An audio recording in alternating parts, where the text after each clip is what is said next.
Good evening, YouTubers. Welcome back in to another edition of Astros Recap. This is your mid-season report card. As with tonight, it is Wednesday, so not my regular night. It is July 6th, 2022, 10:50 p.m. But the Astros have played exactly 81 games. So the mid-season, midway half point is sort of here. And this is where I'll sort of go through the team. 26-man roster. Might be a few extra because some people have bounced up and down. But we'll see how many people we can come up with here. And I will sort of give you a report card grade of every player. The way I'll do this is I'm not going to have a lot of failing grades because I don't feel that's fair necessarily. Especially for a team that's, on pace to win more than 100 games. So, there's some players, obviously, I've been unhappy with. If you've watched my podcast in the past, you could probably guess two players right off the bat. We will talk about everybody, though. 26-man roster. So I will also do a plus-minus system. Not every player will have a plus or minus next to their letter grade. If I feel like they're right in the middle, that's what they'll receive. But I feel like that gives me sort of a better, obviously, it's very hard to get an A+. There might be one guy I think of off the top of my mind that would get one. But we'll wait and see. And I'm going to sort of think this through as I do this. But I did this last year. Astros lost today, by the way. So it's never fun to get on and do these after a loss. But like 5 minutes ago, I was thinking about this. I did this last year after they were being swept by the Orioles. So if I can do it then, I'm going to do it now. And I plan to do this. I talked about it on Sunday, so I'm here, and we're going to do it. So we'll start with the starting pitching. Obviously, Framber Valdez was their opening day starter. He's been sort of not our best starter, but he's been reliable in terms of. I really hope my phone stays alive. My phone's at 10% right now, so. Let me close these apps out just to make sure I can try to save the battery here. It was just at 21% like 2 minutes ago, so it shot down. All right, Framber Valdez. So I want to also look at numbers because that's obviously a way I'll grade some of our players. So I use the eye test, what I see in performance, but I also look at numbers. So when I look at Framber Valdez, who found it interesting that he didn't pitch today. I thought he'd be pitching today because, I don't know, Dusty's sort of mixed up the rotation a little bit. Odorizzi's back, so. But to do these starters, I got to find which the last day they pitched so I can give you the updated numbers here. Let's see. When was Framber's last start? And, of course, this thing, refuses to load the days I do this, so bear with me, please.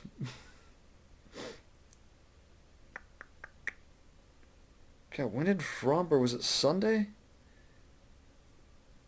It might have been Sunday here. There we go. All right, so Framber this year, you look at the numbers, they're very good. In fact, with Framber, we know the issue that Framber has. It's the walks. If he could cut down on the walks, I think he'd be a great pitcher. But sometimes it's an interesting thing. So I look at the numbers. He's 8-3, 2.67 ERA. I look at those two numbers, and that's great. The WHIP is over 1, which isn't terrible, but not great. 93 strikeouts, 101 innings. Let's see. Do I get the actual breakdown? No, let's see.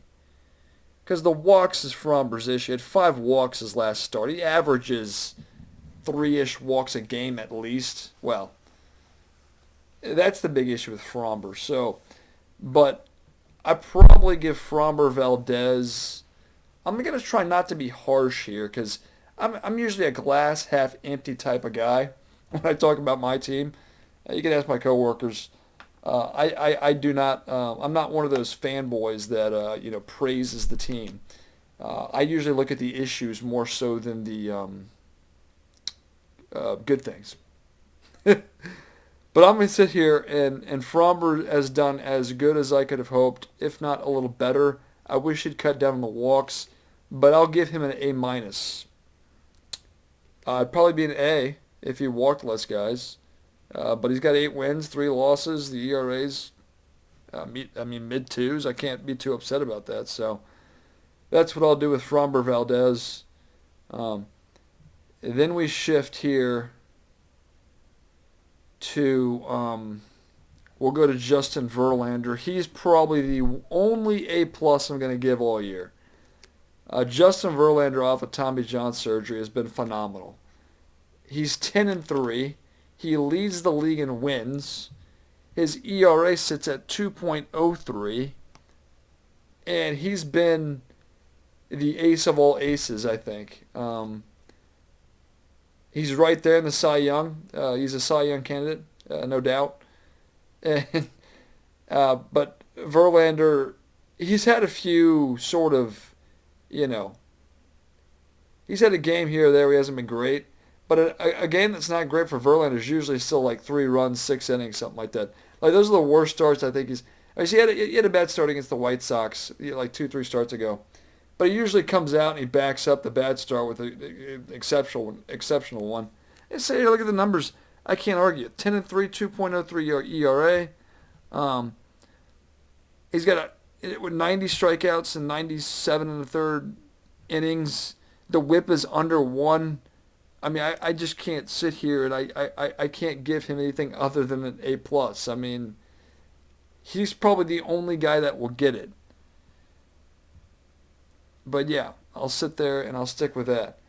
As I move on, we'll talk Christian Javier.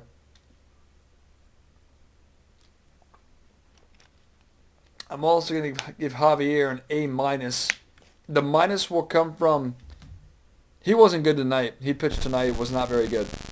He's had some slip-ups in some of the starts, but he's also been great, part of the no-hitter. His ERA actually went over 3 today, so Fromber, I think, just go back to Fromber real quick. He's had really 2 bad starts. I think Fromber, 2 bad starts, which was starts 2 and 3 of the year. He was great on opening day, struggled a few times.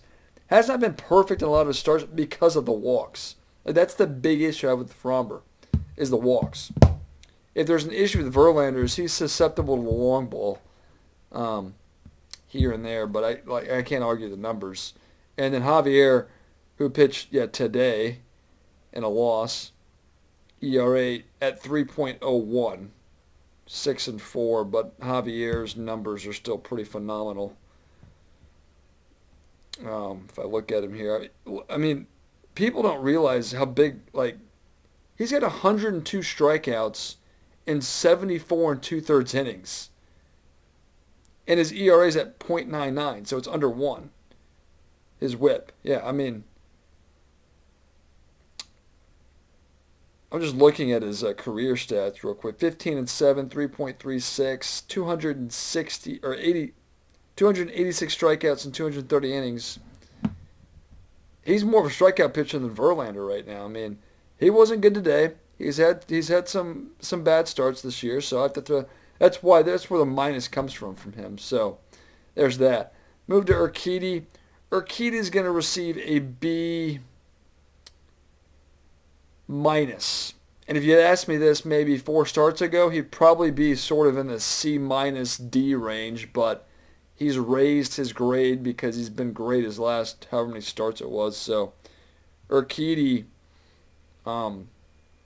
has been at least improving. So B, as I look at Urquidy's numbers, the ERA needs to get better. It's still 4 point. As I look at numbers, the 7-3 record is sort of early in the season. He got a lot of run support, so I think that's important to point out. Urquidy got a lot of run support. I think that's why he's got all these wins. But 63 strikeouts, 80 in the third innings, 7-3, 4.15 ERA, WHIP at 1.33. I really wish they'd give me walks on these lines, but they don't. They don't give me walks, so I can't. I wish, yeah. But yeah, I'm gonna give Urquidy just a C, a plain C, and then I move down to Luis Garcia. Um, he's sort of in that Christian Javier, maybe a little less range. So I gave Javier. I'll give. Oh, I need to give Garcia like a B minus. Yeah. If I give Urquidy a C, because I think Urquidy and Garcia are kind of close. That's why I'll give. Let's look at these numbers just to sort of validate this a little bit. When did Garcia pitch? Pitched yesterday. He wasn't very good. Our starters have not been good in this series. So let's see, got the no decision, I believe. Yes, no, that was Odorizzi's. What am I doing here? God, I'm stupid. So Garcia got the win yesterday. 7.5, 3.81 ERA. So that's not phenomenal, not terrible. 87 strikeouts, 82 2/3 inning, whip at 1.09. I think I'll give him a flat B. That's what I'll do with Garcia. Flat B. So I've gone through 5 starters, right? So I gave Framber an A minus. I gave Justin Verlander an A plus. I gave Christian Javier an A minus. I gave Jose Urquidy a C and Luis Garcia a B. And then we'll also throw in Odorizzi. Now, Odorizzi's been hurt, so he's missed a big chunk of the season. He's had 4 good starts. He's also had about 4 bad starts. The numbers aren't going to be spectacular. I got to find him. He was not good on Monday at all. But the offense bailed him out of a no decision. Odorizzi is going to receive a C. I'll put him in the Urquidy range just because he's had 4 good starts, but the ERA 4.04. Only 35 innings, like I said, has been hurt. 24 strikeouts, whips over 1. Oh, what do I do with Odorizzi? It's hard. It's a smaller sample size. What did I just say? C? Did I say C? We'll go C minus, pushing D plus. And the only reason he's passing is because he's had 4 good starts. But I just feel like the sample size is kind of small in Odorizzi. But I'm done giving him a pass. I felt like I gave him a pass. I mean, his career as an Astros so far has been plagued with injury. When he's been out there, hasn't been great. He's shown some good moments, but overall it's been an injury-plagued career with the Astros.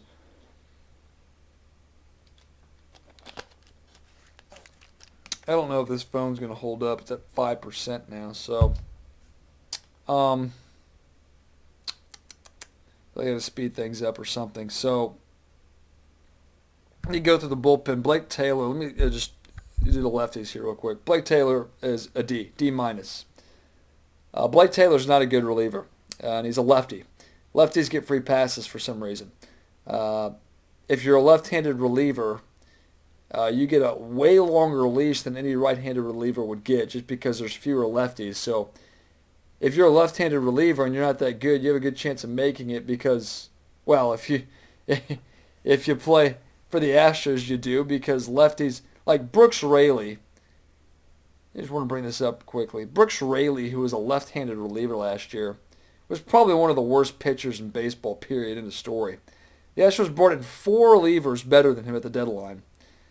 And he still made the roster because he's a left-handed pitcher. It's a joke to have a lefty on the team. And, well, did James Click, Dusty Baker, I got to keep him on the team. He's a lefty. No, I don't believe that. A.J. Hinch didn't have a lefty in his bullpen for about 2 years.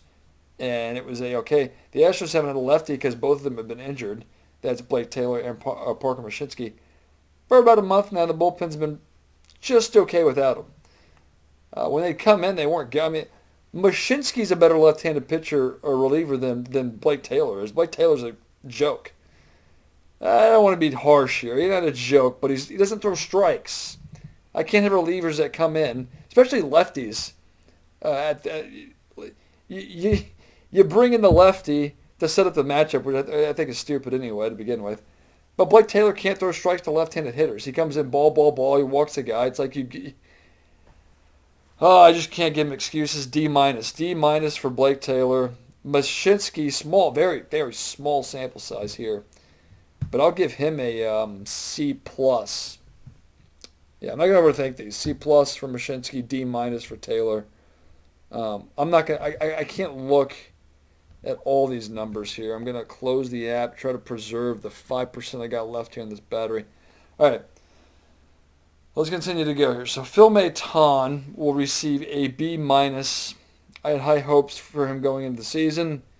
He has trouble keeping the ball in the ballpark. He's susceptible to the home run. He's nothing more than a middling reliever for the team at this point in time. Can't really give him a pass. B minus. ERA's in the 3s, so not terrible, but not great. Seth Martinez, A. And the reason I said, you sort of have to look at the way these guys were brought up. Like, Seth Martinez wasn't supposed to be a part of this bullpen. But he's had one outing this year where he's given up runs. One outing. And he's been out there 10 to 15 times, I want to say. And that one outing was where he came into a tough spot, extra innings, ghost run at second, gave the home run to Judge.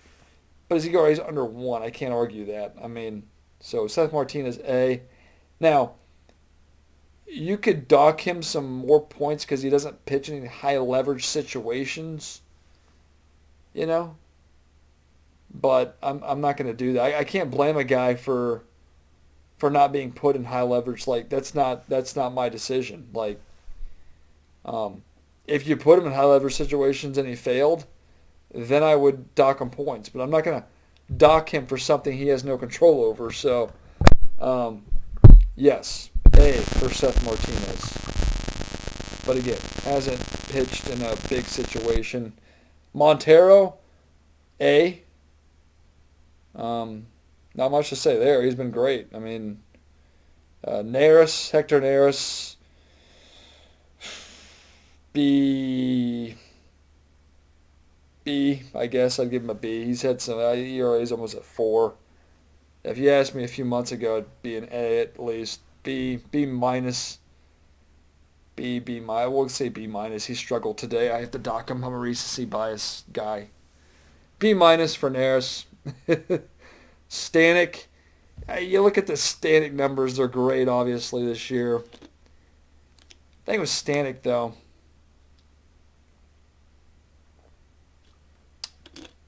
Like, I want to give him an A, and the number suggests it is an A. But Stanek, one thing he hasn't been good at this year is when he comes into games with runners on base, he usually allows that runner to score. He's not good with inherited runners. Now, he doesn't allow his runners that get on base to score, but he allows other relievers' ERAs to suffer a little bit because he can't keep those runners from scoring. So you look at the ERA, which is it's like .6 or something like that. And he can strike out guys. He's got the 100-mile-per-hour fastball. He can mix some good things in. Stanek's been good. But, yeah, I don't have a lot of faith when he comes in mid-inning with a runner on base. I don't have a lot of faith in that sense. But A minus, give him. Seth Martinez A minus. What I said Neris B minus, Stanek A minus. I'm going to leave some people out here if I don't look at the I can't look at the roster. I'm messing with the mic right now, so I apologize. It's a little bad there, but all right. Presley B minus. I don't see Presley as some lockdown closer. B minus. He's had his slip ups, even in some of the saves. He's been very lucky to get ground ball double plays. He's blown 3. He doesn't strike out guys at a high enough rate to be a lockdown closer. He's a decent closer, but B minus on Presley. I'd like to pull up the numbers, but I'm not going to do it just because this phone's. It should be charging. I'm not going to stop this podcast to go get my charger. So, yeah, I'm sort of going off. Yeah, Presley B minus. Nair's B minus. Maton B minus. Martinez A. Stanek A minus. Blake Taylor D minus. Mashinsky C plus. I'm not gonna even Rebel Garcia. I don't even know why I thought of that, but I'm not gonna give him a grade. If I did, that's probably the F, and that's why he's not on the team right now. I think it'll relievers that have come up and down, basically. Enoli Paredes, who's had a cup of tea, basically. I can't really give him a grade. I just haven't seen enough. Brandon Belak is the same way. Just trying to name people in the bullpen this year. I know I'm forgetting somebody. I have to be forgetting somebody. The bullpen-wise. Let's see. I gotta think about things here.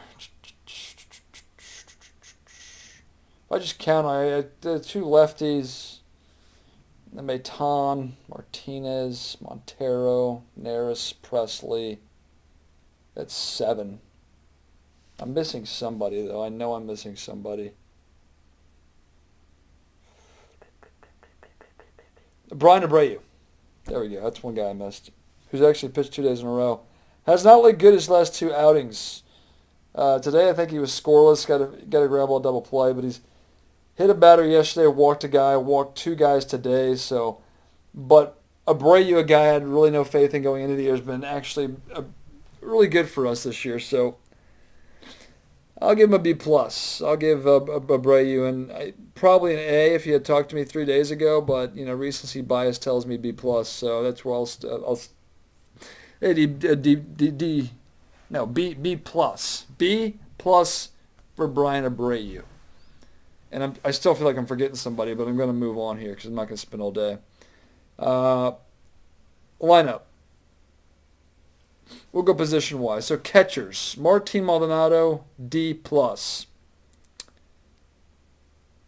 I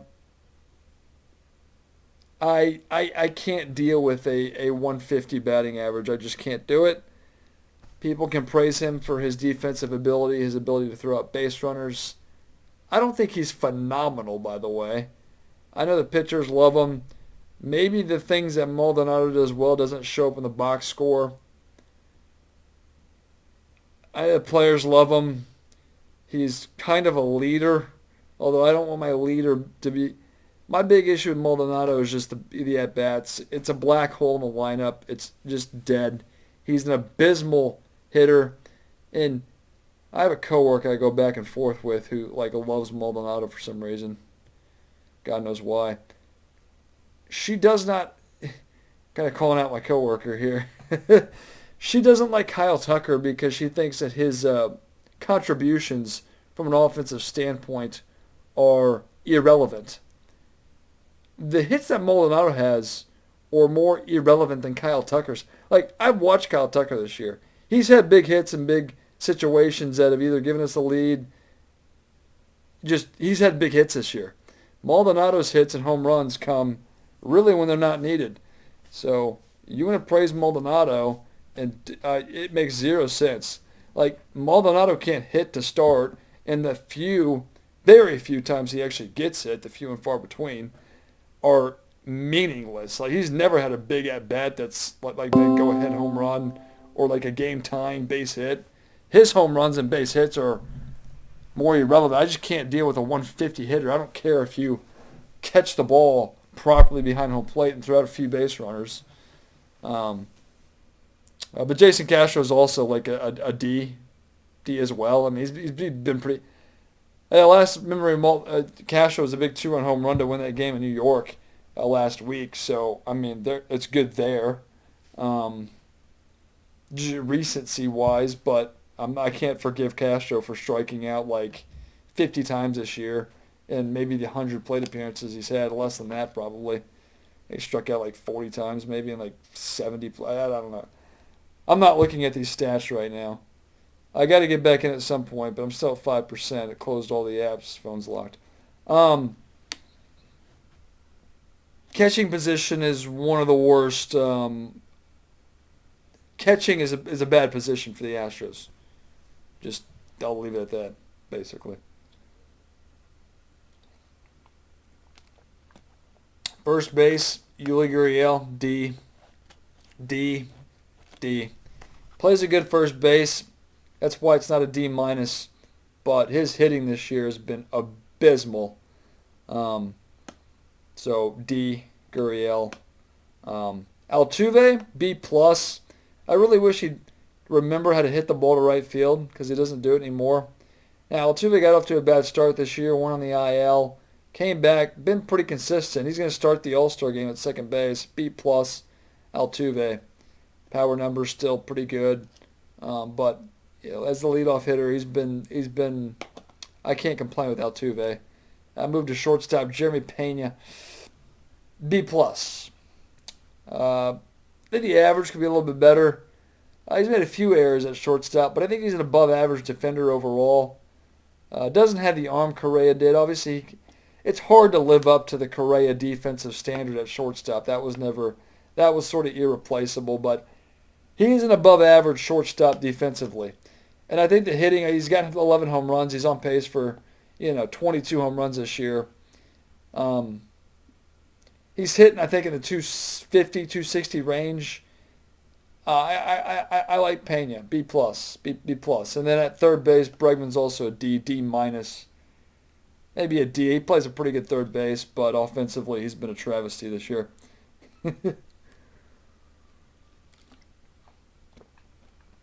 Maybe I give Bregman a D plus. I give Gurriel D. I give Bregman a D plus, and the reason I'll give him the plus is because he has been a little better the last week and a half, 2 weeks, something like that. I'm not completely. Astros Twitter just really irks me because Alex Bregman, who's been he's been hitting 220 majority of the year. I think it's gone up here. We're gonna look in a second, but he has one game where he gets a few hits. And Astros Twitter's oh, he's back. These people are idiots. I'll tell you what. No. Bregman's got a lot of work to do before I'll finally be off the Alex Bregman hate train right now because his average was so low. It's going to take about a month of good baseball to get back out of it. So I'm not going to give him a 2-week pass, but I will bump him up to a D plus just because it has been better the last few weeks. As I look at other infielders like Alemnis Diaz, he's been C minus. Average hasn't been good. I know he hit a home run today, hit a home run yesterday, been a little better. But C minus. I wish his average was a little better than what it is. So Diaz, a guy I've liked Diaz as a utility guy, not an everyday guy. Utility guy, yes. Average has gone up a little bit. A little power last 2 games, but C minus overall for him. Mauricio Dubon, another guy that plays really everywhere. B minus, I guess. Hasn't had a lot of big hits. Only 1 home run. I don't expect power out of him. Doesn't strike out a lot. Super utility. Can play anywhere you want him to, basically. Minus pitcher catcher, but he's played everywhere. Usually utility guys don't get starts in center field, but Dubon will, so I do have to give him some credit for that. But B, I think I'll just keep it right at a B. I need to see a little bit more because obviously he didn't play starting the year for us. Acquired him in a trade with the Giants, so there's that. So I move to the outfield. We'll start with Brantley. Brantley, I have to give him a B minus. The reason is, you look at Brantley's numbers for any other player. You look at the numbers, and it's probably a higher report. It's a higher grade. But for Brantley and his standards he's set, it's not as good. Now, the home run numbers aren't large. I think his average is somewhere in the 280 range. He's played a decent defense, but I'll give him a B minus overall. Our center fielder is Jake Myers as it's currently constructed. Very small sample size from Myers, but I have to give him an A just with what I've seen so far. I like what I've seen so far. Chas McCormick, God, I really hate that guy. He is a strikeout machine. That dude, especially recently, that dude just strikes out. He'll be back in AAA the minute Brantley comes back up off the IL here in a few days. Hopefully it is. I haven't heard updates on Brantley's injury, but I don't think it. When he's back up, McCormick goes back down to AAA. He's getting extra time now, and like it's desperation time to show if you have anything. You know, because Jake Myers is our center fielder, not Chas McCormick, not by a long shot. I mean, McCormick just the big uppercut, and he swings at everything, and he just can't hit it. So I haven't given you a grade. What, D minus? Plays an okay center field, no issues out there. So maybe that's why he gets the D plus. Again, hard to say plus next to a Chas McCormick, but I am not a big McCormick fan. Never have been, never will be, and he proves me right in my thinking of him every game I watch him play. It's strikeout, strikeout, strikeout, strikeout, strikeout, strikeout, strikeout. God, I can't watch him. It's like Maldonado almost with him up there. He's hitting, what, 215, something like that? He's bopped a few home runs, so he's got some power, but it's a few times he actually made contact. But like I said, it's just strikeout, strikeout over and over and over again with him. So D plus because his defense isn't terrible. Right field, Kyle Tucker. I give him a B plus. He's had big hits this year. Now the average is in the 260 range, I believe, for him. But B plus. I mean, he's on pace for 30 home runs. He's got the RBIs. He's had some mishaps the last two games in right field. He's actually been a very good. He can throw pretty good, I think. Fields his position pretty good, but last 2 days he's had some mishaps out there in right field. So I'm not happy to see that, obviously, but I still give him a B plus. So, but yeah, Tucker's had some big hits this year. So whoever that coworker that wants to say that his hits are irrelevant, that's just factually incorrect. I've kept a close eye on that specifically this year, and I've seen him have big hits and big home runs, and yeah, so.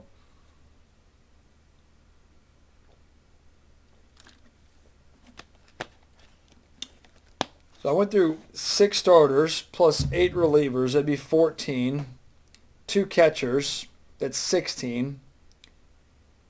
First baseman. 14, 16, 17, 18, 19, 20, 21, 22, 23, 24, 25, 26. So I've already gone through 26. Yordan Alvarez A+. So the only 2 guys that will get A pluses for me on the Astros is Yordan Alvarez and Justin Verlander. Only 2 guys that have been almost as flawless as it gets. But Alvarez, I mean, what can you say? I mean, the dude's got 25 home runs. He's driven in like almost 60 runs at this point. He'll start DH in the All-Star game. If he doesn't, it's a complete travesty. He's just won Player of the Month. He's right in the MVP talk. He should probably be MVP. I'd have to look at the other guys that qualify, but he's right in the mix as an MVP candidate. He's been great. He's just been amazing this year. So he gets an A+. Trying to think here. J.J. Matichevich, small sample size, B-. He's had, I mean, his 2 home runs have been significant, so I'll give him that. He had a base hit in the 9th inning today, but he hasn't had a lot of hits. Plays first base. I don't know how long he stays on the roster, but B-, small sample size. He's only had like 3 hits this year. 3, 4, 5 hits. Like 3 singles, 2 home runs. But the 2 home runs have been, one gave us the lead. It was off Garrett Cole, for crying out loud.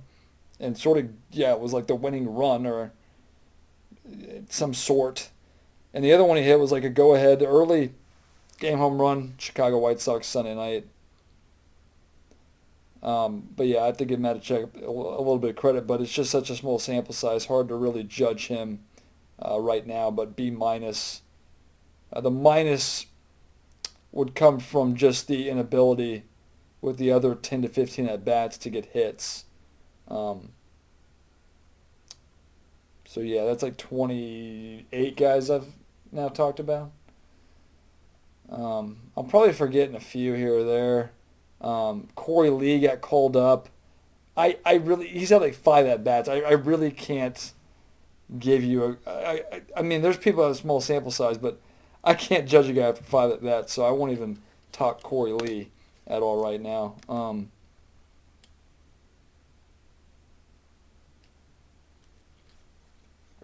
I know I'm up over. I knew this video was going to take long just because to go through the entire team and give you report card grades. I'm going to jump in now, see if I can get some averages while the phone's still hanging on by a thread here. Just to sort of validate the grades a little bit here, if I can pull up a box here. Altuve had the day off. Dubon at 214. Pena 270. Alvarez 313. Bregman 242. Needs to get better. Tucker 262. Diaz 227. Myers right at 300 on the dot. McCormick 229. That's actually a little better than I thought. Maldonado 147. It's under 150. Maticevic at 200. So that's about what I was thinking, though, for the most part. I was in the ballpark at least in terms of their averages. Just to get Altuve's real quick here. 278, I'll take it, especially if he bops, 30 home runs, drives in 80, 90 runs. So there's that. Let's look at things. Astros have an afternoon game tomorrow. I'll be able to see a little bit of it.